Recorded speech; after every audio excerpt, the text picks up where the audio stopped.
இலக்கை நோக்கி டுவர்ட் த கோல். இந்த நிகழ்ச்சிக்கு உங்களை அன்புடன் வரவேற்கிறோம். Praise the Lord. ஆண்டவராக இயேசுவின் இனிய நாமத்தில் உங்கள் எல்லாருக்கும் அன்பின் வாழ்த்துக்கள். 22ஆம் சங்கீதம் 16ஆம் வசனம். என் கைகளையும் என் கால்களையும் உருவ குத்தினார்கள். இயேசுவின் கரங்களில் ஆணிகள் கடாவப்படும் என்பதை எத்தனையோ ஆண்டுகளுக்கு முன்பு தாவீது தீர்க்க தரிசனமா பாடுறார். அப்ப அந்த கரத்தில் அவர் ஆணிகளால் குத்தப்பட்டது நிமித்தம் நமக்கு என்ன ஆசீர்வாதம் கிடைக்குது யோசிச்சு பாருங்க.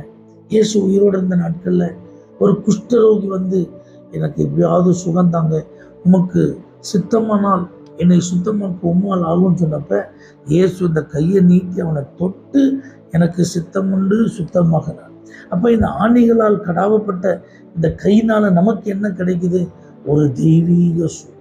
இன்னைக்கு சரீரத்தில் நீங்க என்ன வேதனையோடு பாதிக்கப்பட்டிருந்தா அந்த வியாதியிலிருந்து விடுதலையை நீங்க பெற்றுக்கொள்ளணும்னா இதை விசுவாசிங்க. ஏசப்பா, என்னுடைய வியாதியிலிருந்து என்னை சுகமாக்க தான் நீங்க கைகளிலே காயப்பட்டீங்க, அந்த கைகளினால் என்னை தொட்டு சுகமாக்குங்க சொல்லி பாருங்க. கண்டிப்பா ஆண்டவர் செய்வார்.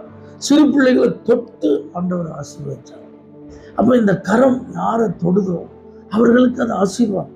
அப்ப நீங்க ஜெபிங்க, ஆண்டவரே அந்த ஆணி வாய்ந்த அந்த கரத்தால் என்னை தொட்டு என்னை ஆசீர்வதி. ஏன்னா அவருடைய வலது கையில இடது கையில செல்வம், கனம், தீர்க்காயுசு, இந்த ஆசீர்வாதங்கள் எல்லாம் இருக்கு. அப்ப அந்த கரங்கள் உங்க மேல வைக்கப்படுமானால் செல்வங்கள், ஐஸ்வர்யங்கள், தீர்க்காயுசு உங்களுக்கு நிச்சயமும் கிடைக்கும்.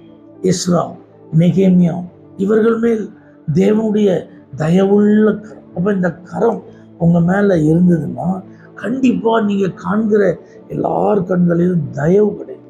இந்த கைகளினால் ஆண்டவர் பாருங்க உங்களை தொடும்போது, ஆசீர்வதிக்கும் போது மனித தயவு.